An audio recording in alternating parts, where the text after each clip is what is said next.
Nós estamos de volta com o TV Com 20 horas, com o assunto importante agora, que é a saúde.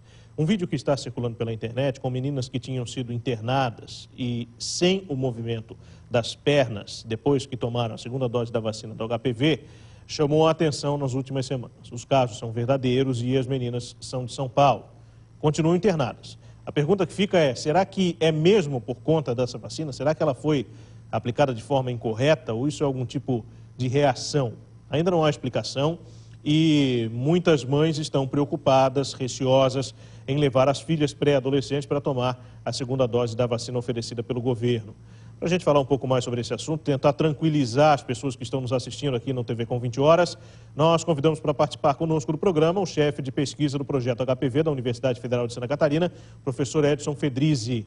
Tudo bem, professor? Boa noite. Boa noite. Obrigado pela gentileza da entrevista. Conversava rapidamente antes do intervalo com o professor, dizendo que, claro que cada caso é particular, nós não temos aqui detalhes de todo o acompanhamento médico dessas meninas em São Paulo, e a nossa proposta também nem é essa exatamente, é mais orientá-la, no caso das mães, para que as pessoas aqui não tenham medo da vacina ou não se sintam inseguras com algo que deveria trazer tranquilidade. Como é que o senhor interpreta esse episódio que aconteceu lá? Pode ter alguma relação com a vacina? É perfeitamente aceitável que qualquer medicação, principalmente medicações injetáveis ou uma vacina, venha trazer algum efeito colateral que não era esperado ou que não foi visto em estudos ou até o momento. Todos esses eventos adversos, efeitos colaterais que têm aparecido no Brasil, no mundo, que talvez tenham uma relação com a vacina, eles são investigados. E até o momento, por exemplo, no Brasil, com a primeira dose, nós já tivemos mais de 4 milhões de doses aplicadas nessa faixa etária. Nós já tínhamos mais de 680 mil doses em outras faixas etárias no Brasil. E até o momento nós não temos nenhuma relação direta de causa e efeito da vacina com algum desses efeitos colaterais mais importantes. Agora, o que nós podemos avaliar em relação a esses casos que estão sendo divulgados é que várias situações podem acontecer. Pode acontecer de alguma pessoa ter uma reação inesperada à vacina, como a qualquer outra medicação. Isso é um ponto e que sempre é exaustivamente avaliado.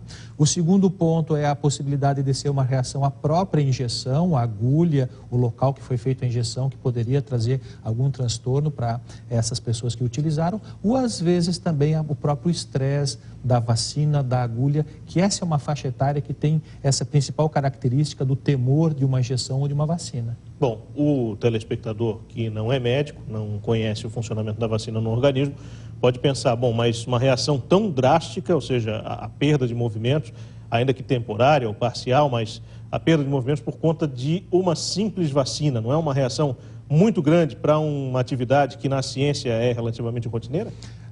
O princípio da vacina do HPV, ele é o mesmo princípio da vacina da hepatite B, que nós conhecemos há mais de 25 anos e hoje nós fazemos essa vacina no berçário, no recém-nascido. O que muda é o tipo de proteína que vai fazer com que o nosso organismo produza anticorpos ou contra a hepatite ou contra o HPV.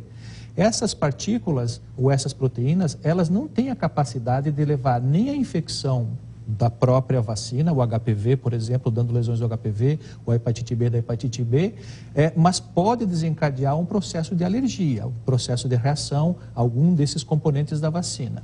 Até o momento, a própria Organização Mundial de Saúde, ela vem fazendo o acompanhamento das vacinas, não só do HPV, mas de todas as vacinas que são utilizadas no mundo. Recentemente, em março, a Organização Mundial de Saúde fez um relatório em relação à segurança da vacina do HPV, e não tem nenhuma relação direta entre a vacina e qualquer outro evento grave que tem sido relatado. Por exemplo, essa perda dos movimentos das pernas, que poderia ser uma doença neurológica, como a síndrome de Guillain-Barré, uma doença autoimune. Não existe uma relação direta de causa e efeito. O que nós chamamos é que existe uma relação temporal. Fez a vacina, apresentou aquele efeito colateral, aquele evento adverso, naquele momento, ou algumas horas, ou alguns dias após. Mas até agora, nós podemos deixar a população, os pais das crianças que vão ser vacinadas ou que fizeram a vacina, extremamente tranquilos. que é uma medicação completamente segura. Isso não é só no nosso meio, o mundo inteiro está vendo a segurança dessa vacina.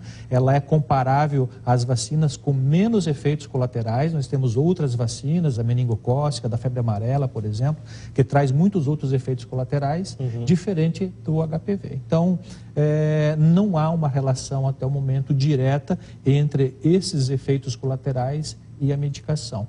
E os pais podem ficar completamente seguros, deixar os seus filhos fazer a vacina na escola ou nos postos de saúde, que vai trazer um grande benefício na prevenção das doenças associadas ao HPV, principalmente o câncer de colo de útero. É um desafio fazer justamente a transmissão dessa ideia, incutir isso na cabeça da população, né? Porque nós temos desde o começo da primeira fase e fizemos inclusive conversas cruzadas aqui na TV Com sobre isso, discutindo a polêmica da vacina, além de todo esse transtorno químico, ainda não comprovado, como o senhor falou, tem a questão social, psicológica. Muita gente não quer fazer a vacina porque acha que isso é uma chancela para que a filha inicie a vida sexual lá com 11, 12 anos, que é uma outra discussão em cima dessa estratégia de proteção contra o câncer de colo de útero. Doutor, muito obrigado pela gentileza da sua participação aqui conosco, agradeço a sua atenção e boa noite. Obrigado, boa noite.